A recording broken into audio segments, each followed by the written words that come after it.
అలాగే. అయ్యో అయ్యా మీరేమి అనుకోనంటే ఓ చిన్న మాట. చిన్న మాట ఏంట్రా, పెద్ద మాటే చెప్పు. నిన్నెవరవుతున్నారు? తండ్రి కూతుళ్ళు ఇద్దరు ఒకరినొకరు విడిచిపెట్టి ఉండలేకే ఫోటోలు చూడకుండానే బాగలేదంటున్నారు. మరి అమ్మగారేమో అమ్మాయి గారికి పెళ్లి చేసేయాలని ఆశపడుతున్నారు. ఏమా అయితే ఇప్పుడు ఏం చేయమంటావు? ఆ ఇల్లరిగా ఉండే అల్లుడిని తెచ్చుకుంటే మనతో పాటు మన అమ్మాయి కూడా ఇక్కడే ఉండిపోద్ది. ఇల్లరిక పల్లుడా? ఎవరన్నా చూసావా? ఇప్పుడే చూశాను. ఎవరిని? మన అమ్మగారి తమ్ముడు గారిని. రేయ్ ఆపు నీ సలహా. ఏ ఆయనకేం తక్కువ అండి? మన అమ్మాయి గారికి వరసే అవుతారు. ఏ ఇస్తే తప్ప? తప్పేంట్రా తప్పు. అలా చెయ్యాల్సి వస్తే నా కూతురికి గొప్పింటి సంబంధమే చేస్తాను. మనకున్న ఆస్తి మన ఇద్దరు అమ్మాయిలే కదంటండి. అదో సగం గౌరవం ఇచ్చారు అనుకోండి, ఆయన గొప్ప అయిపోతాడు. నర్మయ్, ఇది నీకు సంబంధం లేని విషయం. అనవసరంగా తలదొచ్చుకో. నాకు సంబంధం లేని చోట నాకేంటంటే పని. అలాగే ఇప్పుడు నేనేమన్నాను అర్థ కోపం? కోప్పడదు పెద్దవాళ్ళని కాదులేండి. మీ అమ్మాయి మీ ఇష్టం, ఎవరికైనా చేసుకోండి. అక్కడ నానా కష్టాలు పడుతుంటే అది చూసి మీరే అరవండి. మిమ్మల్ని చూసి అమ్మగారు ఏడుస్తారు. మధ్య నాకేంటి? నేనేం చుట్టానా పట్టానా? నిజంగానే వెళ్ళిపోతున్నాడండి. ఎందుకు పిలవాలి? పెద్ద రోషం పొడుచుకొచ్చింది. పోరా. ముహూర్తం వేలవుతుంది, పెళ్లి కుమారుని తీసుకురండి. సింహాద్రి, నీ కాబోయేలోని తీసుకురా. నా కలుడు ఏంటండి? నువ్వేగా సెలక్షన్ చేసింది. వీల్లేదు, నేను ఈ పెళ్లి ఒప్పుకోను. అయ్యో ఏంటి పిచ్చిదల్లా మాట్లాడుతున్నావు?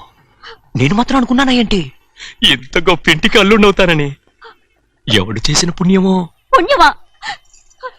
నాకు ద్రోహం చేయడం మీకు పుణ్యమా? అయ్యో నా బంగారం, నీకు నేను అసలు ద్రోహం చేస్తానా? నేను ఆస్తి కోసమే నా అక్క కూతుర్ని పెళ్లి చేసుకుంటున్నాను. నా ప్రేమంతా నీ మీదే. ఓరి పాపిష్టి వెదవా, నువ్వు ఇంత మోసగాడివా? మరేమో అక్క. నన్ను అలా పిలవద్దు. నా కూతుర్ని పెళ్లి చేసుకుంటానన్నది ఆస్తి కాసుపడా. నువ్వు బాగుపడవురా, నువ్వు బాగుపడవు. అక్కతో మంచి రోజులు తిట్టు తినిపించావు. ఈ రోజు మంచి రోజే. తాళి కట్టడానికి ముందే నీ గురించి తెలుసుకున్నందుకు నాకిది మంచి రోజు. నన్ను క్షమించక్క. ఊళ్ళో ఉన్నప్పుడు ఎప్పుడు తెలియని తనతో దాన్ని పుట్టుకున్నాను. దానికి ఇదే సమయమని నన్ను ఇబ్బంది పెడుతుంటే దాన్ని సమాధానం పరచడం కోసమే ప్రేమిస్తున్నానని అబద్ధం చెప్పాడక్క. నువ్వు ఎలాగైనా తగలడిపోరా, కానీ నా కూతురికి మాత్రం ద్రోహం చేయనివను. వెళ్ళనివ్వడు, నేను వెళ్ళనివ్వడు. చూడు, మర్యాదగా ఇక్కడి నుంచి వెళ్ళిపో. ఈ విషయం మా వారికి తెలిస్తే నిన్ను చంపేస్తారు. నేనేదో కారణం చెప్పి పెళ్లి ఆపేస్తాను. వద్దు, నా కళ నెరవేరే సమయంలో దాన్ని చనిపోయేదక్క. అక్కడే బతుకున్నంత వరకు నీ కూతురికి ఏ అన్యాయం చేయను. నీ మీద ఒట్టేసి చెప్తున్నాను. చేసిరా, మర్యాదగా దారి వదులు. ఈ పెళ్ళాకి వద్ద నేను చచ్చిపోతాను. చచ్చిపోరా, నువ్వు చచ్చిపో, కానీ నా కూతుర్ని నేను కాపాడుకోవాలి. తప్పుకో, నేను వెళ్ళాలి.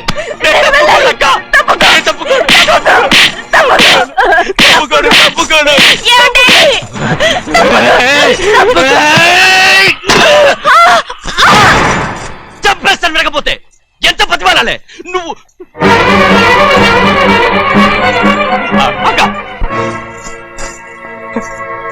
ముహూర్తం దాటితే మరో 3 నెలల వరకు వేరే ముహూర్తాలు లేవు. చూస్తూ నిలబడ్డానండి. వెళ్ళి పెళ్లి కొడుకుని తీసుకురండి. అలాగే.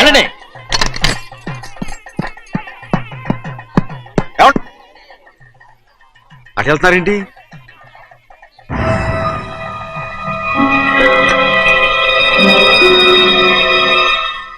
అయ్యా పెళ్లి కొడుకు ఎక్కడ ఉన్నాడో కనపట్లేదండి. కనపడకుండా ఎక్కడ పోతాను రా? అసలు నువ్వు సరిగ్గా చూసావా లేదా? చూశానండి. నువ్వు ఎక్కడికి వెళ్ళవా బాబు? అవతల ముహూర్తానికి టైం అవుతుంటే కూర్చో కూర్చో కూర్చో. ముహూర్తం టైం అయిపోతుంది, తొందరగానే ఉండే.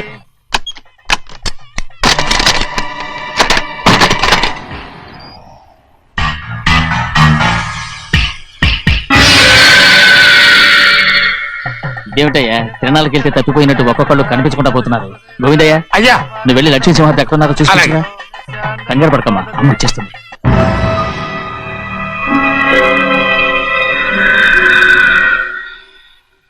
దాసీభూత సమస్త దేవనితాం లోకైక దీపాం. ఏ శాస్త్రి, తాళతో తీసుకున్న ముహూర్తం టైం అవుతుంది. వస్తున్నాం. నువ్వు త్వరగా వెళ్ళి లక్ష్మి పిలుచురా.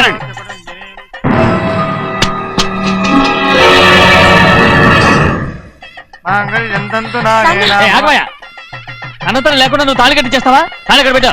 మంత్రాలు చదువు. అయిపోయాయండి. అయిపోయినాయి, మళ్ళీ చదువు. అమ్మా అమ్మా, ఏంటమ్మా ఇదంతా? ఎలా జరిగిందమ్మా? సుమాద్రి, నా తమ్ముడు మంచివాడు కాదు.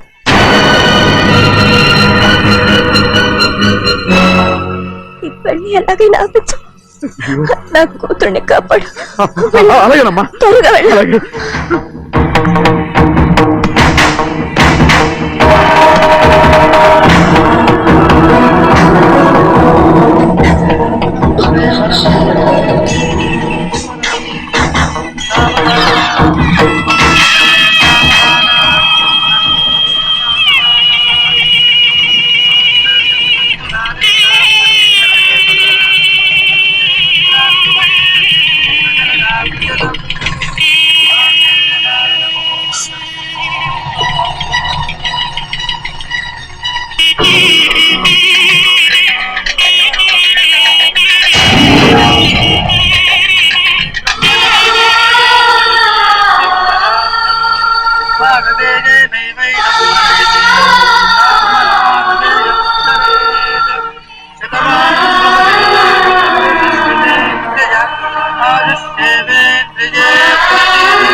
నేను పెళ్ళి ఆపలేకపోయానమ్మా.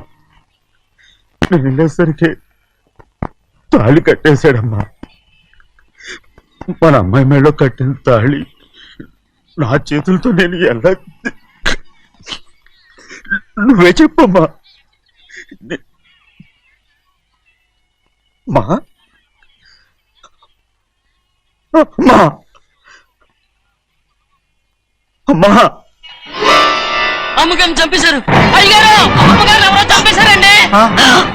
లక్ష్మి లక్ష్మి అమ్మా అమ్మా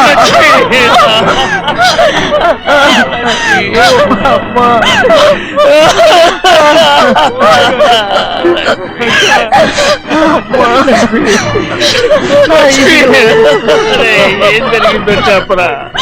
ఏం జరిగిందా?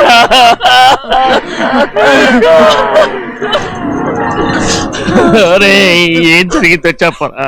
చెప్పరా చెప్పు. అమ్మగారిని నేనే చంపేశాను.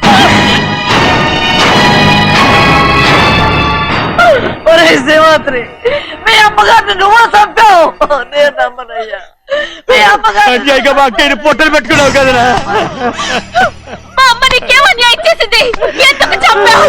చెప్పు, ఎందుకు చంపావు? ఎందుకు చంపావు? ఏం జరిగింది చెప్పరా? చెప్పు. పెళ్లి కొడుకు కనిపించలేదన్న సిరాకుతో అమ్మగారు నన్ను నోటుకొచ్చినట్టు తిట్టేసరికి కోపం ఆపుకోలేక గట్టిగా నెట్టాను. దాంతో ఆ స్తంభాన్ని తగిలి తల పగిలి చచ్చిపోయాడు. కాదు కాదు, నువ్వు చెప్పు. చెప్పరా, నిజం చెప్పు. ఏం జరిగింది? చెప్పారుగా, నా చేతులతో నేనే చంపేశానని. అమ్మగారిని నా చేతులతో నేనే చంపేశాను. నా చేతులతో నేనే చంపేశాను.